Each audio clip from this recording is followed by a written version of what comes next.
Listen carefully, because what you're about to hear was never meant for the public, never meant for men outside the sealed rooms where history stores its sins. There's a confession hidden in the archives of South Carolina, locked behind warnings and aging signatures. A confession so corrosive that even the men who wrote it begged God to forgive what they'd seen. But documents don't repent. They simply wait for someone willing to read them. And tonight, that person is you. 8 men, 8 plantation masters, all destroyed in the same way with the same cold precision over a span of 11 years. No witnesses, no footprints, no screams, just a pattern of retribution that officials labeled unexplainable, because acknowledging the truth would have ripped open the entire plantation system like a rotten seam. They called the unknown perpetrator a phantom. Former slaves whispered another name. Silas the Silent, a man who could not speak, yet made every man who harmed him listen. But before you imagine a monster, understand this: monsters are not born. They are carved. They are shaped by systems that believe they can crush a human soul and suffer no consequences. The South Carolina Low Country in the 1830s was exactly that kind of system, a landscape where wealth floated on the surface while cruelty rooted itself deep in the soil. Beautiful rivers, quiet marshes, grand houses with columns, all masking a network of labor camps engineered to turn human beings into tools. And inside that machine was a boy named Silas, light-skinned, gray-eyed, born into bondage yet marked by the face of the man who owned his mother. A boy who learned early that silence was not just a condition, it was a shield. He watched everything, remembered everything. He moved like someone trying not to awaken something dangerous inside himself. Then, at 13, something happened, something plantation records refused to explain. A doctor was summoned. A note was written. Severe throat injuries. Damage to larynx. Cause undetermined. After that day, Silas never spoke again. But he listened, and the world had no idea what kind of man was forming inside that silence. And this is where your descent begins. The silence of Silas was not emptiness. It was intelligence sharpened into a weapon, a mind learning the anatomy of cruelty while the world assumed he was broken. He moved among the fields, among men who believed they ruled everything, and yet he observed their weaknesses, memorized the timing of their routines, the way fear and arrogance intertwined. Every lash, every command, every stolen bite of food became a lesson in power. He understood something fundamental that the men who enslaved him never grasped. Control is not in the fist or whip, it is in knowledge. The plantations were theaters of terror disguised as civilization. Slavery was not merely labor. It was psychological domination. The masters believed the enslaved were objects, bodies to bend and break. Yet the very systems designed to enforce obedience, patrols, surveillance, isolation were teaching Silas how to dismantle them. He learned how to read fear as if it were a map, and slowly, methodically, he began to plan. Not in haste, not in anger, but in the cold, strategic way of a mind honed for precision. By the time he was 16, whispers of Silas existed, fragments of memory carried by those who saw something in him others could not name. He was a shadow in the quarters, a ghost in the fields, the boy who never screamed and never cried. And while the masters dismissed him as harmless, the truth was that he had begun to transform silence into agency. Every humiliation, every violation of his body and mind, became a blueprint for action. In that quiet, something ancient stirred a desire not for chaos, but for balance, for justice, for a reckoning that could only be measured in the currency of their own terror. And make no mistake, this is the lesson buried in history. The people who believe they are untouchable often fail to understand that the oppressed are learning, watching, calculating. Silas is not an anomaly. He is a warning.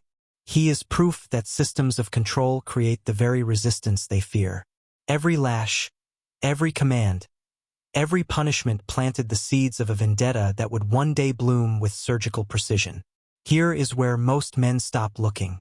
They read the textbooks, they glance at the records, and they close the covers, pretending evil is someone else's business. But you are still listening. And that makes you different, because now you are about to understand not only the acts of revenge themselves, but the psychological architecture behind them, the invisible levers of power, fear, and manipulation that shape history in silence. Halfway through this descent, I want you to engage. Comment the phrase, "I see the unseen," twice below. Let it anchor you, seal your attention, and mark your understanding. The first man to fall was a plantation owner named Hargrove, known among the enslaved as cruel beyond reason. He believed his wealth and lineage made him untouchable. He moved through his fields with a swagger built on fear, expecting obedience and silence.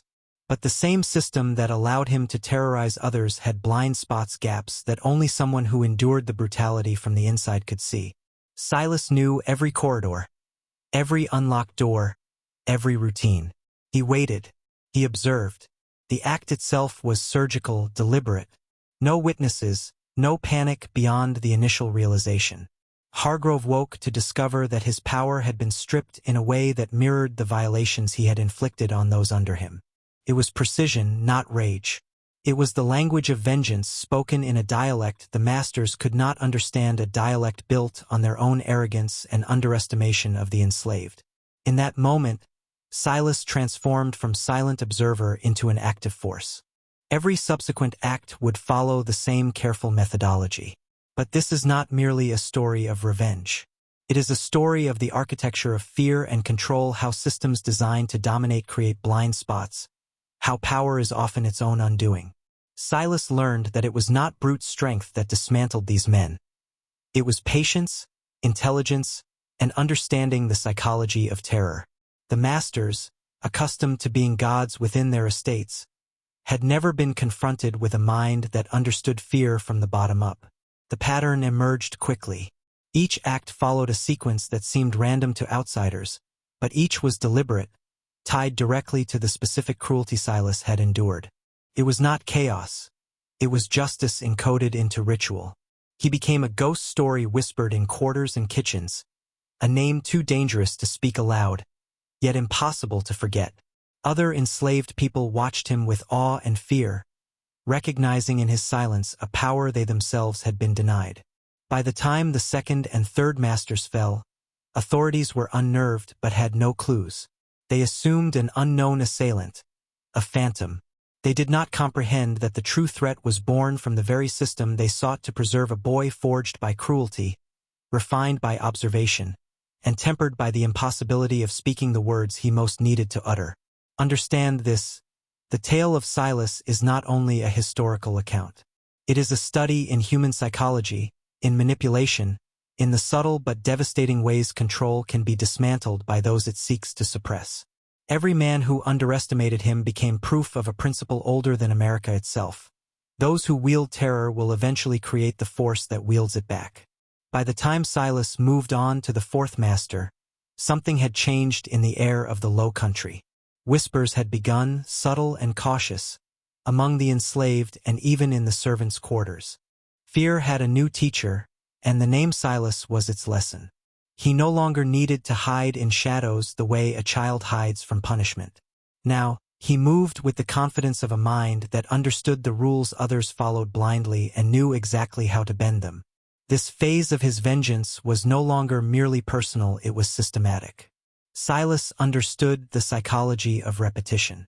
Each act he executed carried a message not only to the next victim but to the entire network of plantation masters who believed themselves untouchable.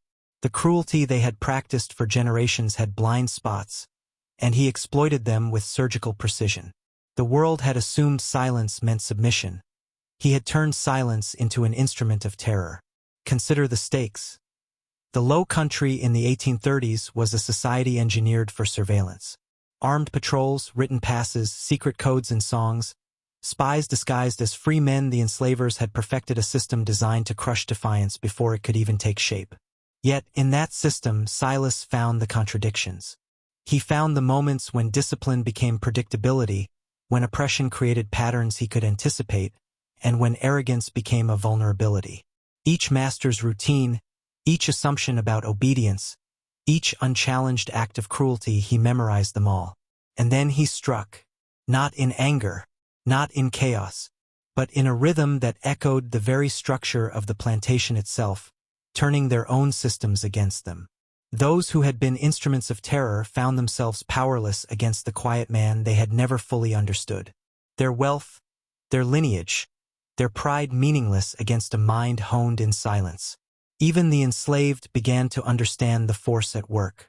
Silas was no longer just a man, he was a principle, a warning, an unseen law written in blood and fear that stated, plainly, systems of domination always leave cracks, and someone paying attention will find them. And now, as we move deeper, the pattern becomes undeniable. The remaining masters are no longer isolated incidents, they are a network, a chain reaction of fear that grows stronger with each calculated act. Silas is no longer simply surviving. He is orchestrating a psychological collapse, a lesson in the invisible rules of power that the powerful will never teach themselves. By the time the fifth master fell, something unspoken had taken root across the plantations. Paranoia.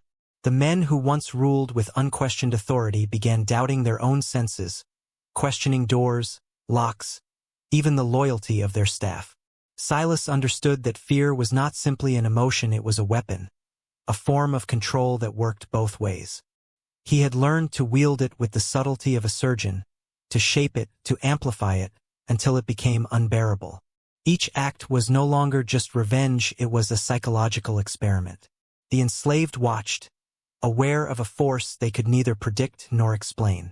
The masters, meanwhile, were trapped in a slow, escalating panic, unable to understand how the same unseen hand could strike again and again. Silas's silence became a language, his invisibility a strategy. Every movement, every hesitation, every whispered rumor was a thread he pulled, unraveling the tightly woven fabric of dominance that had kept generations in place. And yet, the system itself, the architecture of control, surveillance, and oppression continued to teach him. Night patrols revealed routines. Overseers' reports revealed arrogance and overconfidence. The master's assumption of superiority, their belief that a boy could never match their strength or cunning, became their undoing. Each act of cruelty inflicted on Silas had a hidden cost. The more they sought to dominate him, the more they exposed their own weaknesses. This is the lesson that history rarely admits. Institutions built on fear, violence, and control inevitably produce the instruments of their undoing. Silas's work was not random. It was inevitable, given the tools provided by the very system designed to crush him. By exploiting the patterns embedded in oppression, he became more than a man seeking vengeance, he became a force, a principle of balance executed in silence. Understand this. What you are witnessing is not just a story of personal revenge. It is a blueprint of psychological mastery, a demonstration of how intelligence, patience, and observation can turn the tables on the seemingly omnipotent. Silas's acts forced the powerful to confront the consequences of underestimating the human spirit.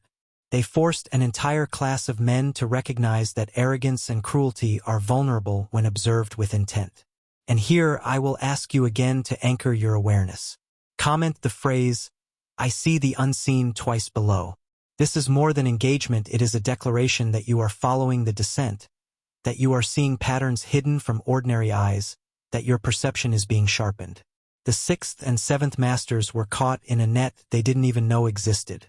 By now, Silas had become a force that transcended mere survival. He was an architect of terror, invisible but omnipresent. Each act was a lesson in anticipation, a demonstration of how the very tools of oppression could be inverted. Locks, patrols, overseers, schedules, all the systems designed to maintain dominance became instruments of vulnerability in his hands. The elite believed themselves untouchable. They measured power by wealth, by lineage, by the ability to crush others without consequence. Yet the very arrogance that maintained their control blinded them to the intelligence of those they sought to dominate. Silas moved within their blind spots, exploiting assumptions that no one else saw. Every humiliation he endured as a boy, every forced labor and insult, became a precise blueprint for dismantling men who thought themselves gods. These acts were surgical in their execution. No chaos, no wasted energy, only the systematic dismantling of authority. The sixth man awoke to a truth his wealth could not protect him from. Power that relies on fear is only as strong as the mind it underestimates. The seventh man learned it again with subtle variations, because repetition in terror amplifies its psychological impact. The message was unmistakable. No system built to suppress humanity can endure when humanity fights back with patience, cunning, and insight. It is important to understand that Silas's genius was not in the act of violence itself, but in the psychological architecture surrounding it.